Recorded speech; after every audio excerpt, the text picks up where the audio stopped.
অনেক দিন আগের কথা। এক সুবিশাল সমৃদ্ধ এবং শক্তিশালী সাম্রাজ্যে রাজত্ব করতেন পরম দয়ালু রাজা অলকান্দ। রাজার রাজ্যে ধন সম্পদ সোনা দানা মণিমুক্ত কোনো কিছুরই অভাব ছিল না। কিন্তু নিয়তির কি নির্মম পরিহাস! এত বড় ঐশ্বর্য চমকালেও রাজা অলকান্দের মনে ছিল গভীর অন্ধকার। রাজা অলকান্দের কোনো সন্তান হতো না। দীর্ঘ বছর ধরে চেষ্টা মানত যজ্ঞ করার পরেও রাজপ্রাসাদের শূন্য কোল আর আলো হলো না। এই বিশাল রাজত্ব, পূর্বপুরুষদের রেখে যাওয়া এই পবিত্র সিংহাসন কার জন্য রেখে যাবেন? এই চিন্তায় রাজার রাতের ঘুম হারাম হয়ে গেল। হে বিধাতা, হে পরমেশ্বর, তুমি আমাকে এই বিশাল পৃথিবীর রাজত্ব দিলে, শত শত দাস দাসী দিলে, কোষাগার ভর্তি হীরে জহরত দিলে, কিন্তু আবার এই শূন্যকোল ভরিয়ে দিলে না কেন? আবার এই অভিশপ্ত জীবনে কি একটি শিশুর মিষ্টি হাসির শব্দ কোনোদিনও ধ্বনিত হবে না? আবার মৃত্যুর পর কে এই সিংহাসনে বসবে? কার মাথায় পরানো হবে অলকানন্দের এই পবিত্র রাজমুকুট? আবার এই মহান রাজবংশের প্রদীপ কি তবে আমার সাথেই চিরতরে নিভে যাবে? প্রজারা আড়ালে বলে রাজার সব আছে, শুধু বংশের আলো নেই। এই তীব্র যাতনা আমি আর সহ্য করতে পারছি না বিধাতা। এই শূন্যতা আমাকে প্রতিদিন তিলে তিলে গ্রাস করে ফেলছে। রানী সোহিনী রাজকক্ষের ভারী পর্দা ঠেলে ভেতরে প্রবেশ করলো। নিজের হাতে রাজার জন্য একটি সুগন্ধি শরবত নিয়ে পায়ে পায়ে এগিয়ে আসছিল। হে আমার মহারাজ, আপনি যদি দিবারাত্রি এভাবে নিজেকে কষ্টের আগুনে পোড়াতে থাকেন, তবে আমি কার মুখে চেয়ে এই নিঃসঙ্গ প্রাসাদে বেঁচে থাকবো বলুন? সন্তান না হওয়া তো সম্পূর্ণ উপরওয়ালার হাত। এতে মানুষের কি হাত আছে মহারাজ? আপনি যদি রাজ্যের অধীশ্বর হয়ে এভাবে মনের জোর হারিয়ে ফেলেন, তবে আপনার প্রজারা কার উপর ভরসা করবে? আপনি এমন ব্যাকুল হবেন না মহারাজ। দীর্ঘ বছর ধরে ধৈর্য ধরেছি। বিধাতা নিশ্চয় কোনোদিন আমাদের মুখের দিকে তাকাবেন। আপনি নিজেকে শান্ত করুন। শান্ত হব? তুমি আমাকে শান্ত হতে বলছো রানী? কিভাবে শান্ত হব আমি? তা তা কি তুমি আমাকে একটু বলে দেবে? অনেকক্ষণ ধরে আপনি অন্ন জল কিছুই গ্রহণ করেননি।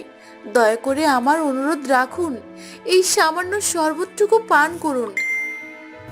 এই রাজপ্রাসাদের প্রতিটি দেয়াল যেন আজ আমাকে উপহাস করছে। চারদিকে শুধু এক মরণোত্তর নিস্তব্ধতা।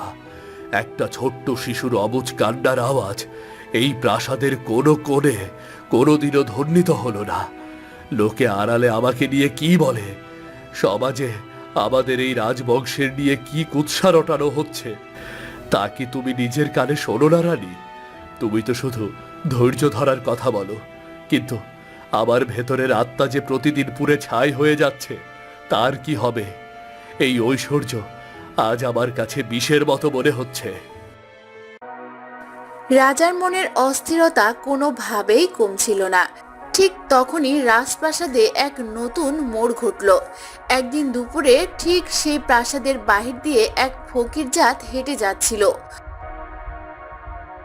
ফকির কোনো সাধারণ মানুষ ছিলেন না। তার প্রতিটি পদক্ষেপে ছিল এক দৈব রহস্যের ইশারা। রাজা অলকান্দের যখন প্রাসাদের উচ্চ বাতায়ন থেকে সেই ফকিরকে অবলোকন করলেন, তার বুকের ভেতরে এক অজানা চঞ্চলতা সৃষ্টি হলো। তিনি ফকিরকে পরম সম্মানের সাথে রাজকক্ষে ডেকে পাঠালেন। প্রধান সেনাপতি, তুমি এই ফকিরকে ডেকে নিয়ে আসো। আসুন ফকির বাবা, আসুন আসুন। আপনাকে দূর থেকে দেখেই আমার অন্তরাত্মা বলে উঠেছিল আপনি কোনো সাধারণ মানব নন। দয়া করে আমাকে এই নরক যন্ত্রণা থেকে মুক্তির কোনো পথ দেখান বাবা। আমার কোনো সন্তান নেই, এই বিশাল রাজ্যে কোনো উত্তরাধিকার নেই। আমি মানসিকভাবে ধ্বংস হয়ে যাচ্ছি। দয়া করুন বাবা, আমার দিকে একটু করুণার দৃষ্টিতে তাকান বাবা। রাজা অলকান্দ সব ঘটনা ফকিরকে খুলে বলল। সব শোনার পর ফকির গভীরভাবে চোখ বন্ধ করে ধ্যান মগ্ন হলেন। কিছুক্ষণ পর ফকির ধীরে ধীরে চোখ মেললেন। মহারাজ অলকানন্দ, শান্ত হন। এই পৃথিবীতে সব ঘটনার অন্তরালে একটি সুনির্দিষ্ট কারণ থাকে। তবে বিধাতা আপনার এই আকুতি, এই অনুরোধ শুনেছেন, তাই হয়তো আমাকে আপনার কাছে টেনে এনেছেন। আপনার মনের ভেতরের এই দীর্ঘদিনের হাহাকার আমি অনেক দূর থেকেই টের পেয়েছি। আপনার ভাগ্যরেখা বড়ই জটিল। শুনুন মহারাজ অলোকানন্দ, আপনার জীবনের এক কঠিন এবং নির্মম সত্য আপনাকে আজ আমি জানাতে এসেছি। আপনার এই বড় রানী আটঘুরে, এর কোনোদিন সন্তান হবে না।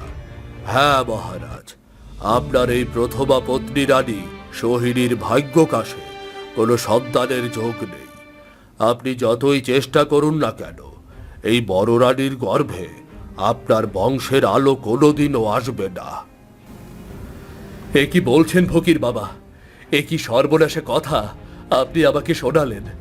আমার রানী সোহিনী আটঘুরে, তবে কি আমি কোনোদিনও বাবা হব না? আমি কি নিঃসন্তান অবস্থাতেই মারা যাব? ভাগ্যের লিখন খণ্ডানো না গেলেও প্রকৃতি সবসময় একটি বিকল্প পথ খোলা রাখে। আপনি যদি সত্যি একটি সন্তানের মুখ দেখতে চান, তবে আমার একটি বিশেষ পরামর্শ আপনাকে অক্ষরে অক্ষরে পালন করতে হবে। আপনি বরং আজ রাতে বেরিয়ে পড়ুন জঙ্গল ভ্রমণে। হ্যাঁ মহারাজ, আজ রাত্রেই, যখন মাঝরাতের অন্ধকার সারা পৃথিবীকে গ্রাস করবে, তখন আপনি আপনার বিশ্বস্ত মন্ত্রী আর অল্প কিছু অনুচর নিয়ে সেই প্রাচীন ও রহস্যময় জঙ্গলে চলে যান। রাতে জঙ্গল ভ্রমণ করলে তাতে হয়তো আপনার মনের শান্তির ঠিকানা মিলতে পারে। সেখানে আপনার ভাগ্যের এক নতুন দরজা খুলে যেতে পারে।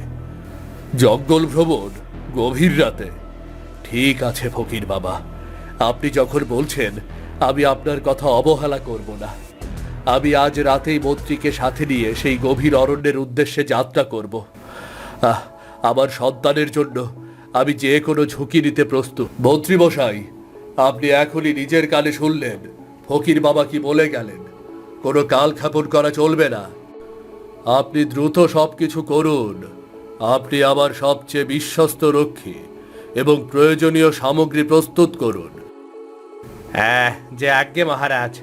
ফকির বাবার কথা তো অবহেলা করা যায় না। তবে গভীর রাতের সেই প্রাচীন জঙ্গল বড়ই ভয়ঙ্কর ও রহস্যময়। হিংস্র পশুর ভয় ছাড়াও সেখানে নানা রকম মায়া, ডাইনি, ভূত, প্রেত আর শাকচুন্নির উপদ্রব থাকে বলে লোকমুখে শুনেছি। তবু আপনার আদেশ, আমি এই সব ব্যবস্থা নিচ্ছি। আমরা অন্তত সতর্কতার সাথে যাত্রা করব মহারাজ। রাজপ্রাসাদের সমস্ত বিলাসিতা ত্যাগ করে রাজা অলকান্দ তার এই নিঃসন্তান জীবনের অভিশাপ ঘোচাতে সৈন্য সামন্ত নিয়ে ছুটে চলল গভীর বন রাজ্যে। তারা ঘোড়া হাঁকিয়ে জঙ্গলের দিকে পৌঁছে গেল।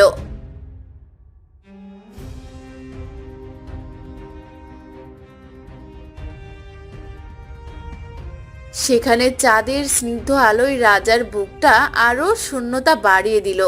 সে চাঁদের আলোয় উদ্দেশ্য করে ব্যাকুল হয়ে বলতে লাগলো,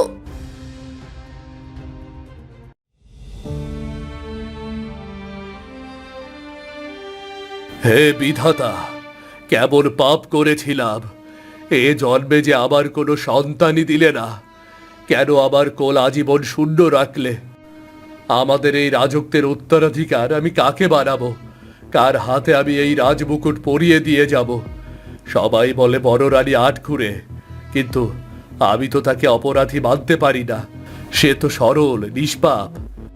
কিন্তু ভাগ্যকে তো অস্বীকার করতে পারছি না। তাই তো আজ আমি ঘর ছেড়ে এসেছি তোমার সন্ধানে। এই চাঁদের আলোর নিচে দাঁড়িয়ে আমি তোমার করুণা ভিক্ষা করছি। রাজা অলকান্দ যখন বিধাতার কাছে অধীরে কাঁদছিলেন, তখন সে স্বপ্নেও ভাবতে পারেনি তার অকুল প্রার্থনা এক পিশাচিনীর কাছে পৌঁছে গিয়েছে। ডাইনিটির মনে পরম লোভ জন্মালো, আর সে তার নিজের মনে ফন্দি আঁটতে শুরু করলো। এমন কিছু বিলিয়ে দাও, এমন কিছু বিলিয়ে দাও এই বলে খালি হাতে যেন ফিরে না যাই আমি। রাজা অলকান্দর রাজ্যের অধীশ্বর, কিন্তু মনে বড় দুঃখ। কোল শূন্য, কোনো সন্তান নেই। তার বড় রানী শুনেছি আট করে, শুনেছি এবার তার বড় রানীর কোলে কোনো সন্তান আর হবে না।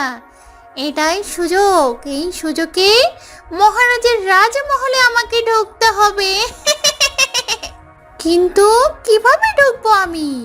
আমাকে যে কোনো মায়াবতীর রূপ নিতে হবে, এই রাজাকে বশ করতে হবে, না হলে আমি ধরা পড়ে যাব। কিন্তু কি ঘটবে পরবর্তীতে, আর ডাইনি মোহিনী কিভাবে পুরো রাজ্য গ্রাস করবে, জানতে হলে দেখুন আমাদের গল্পের পরবর্তী পর্ব।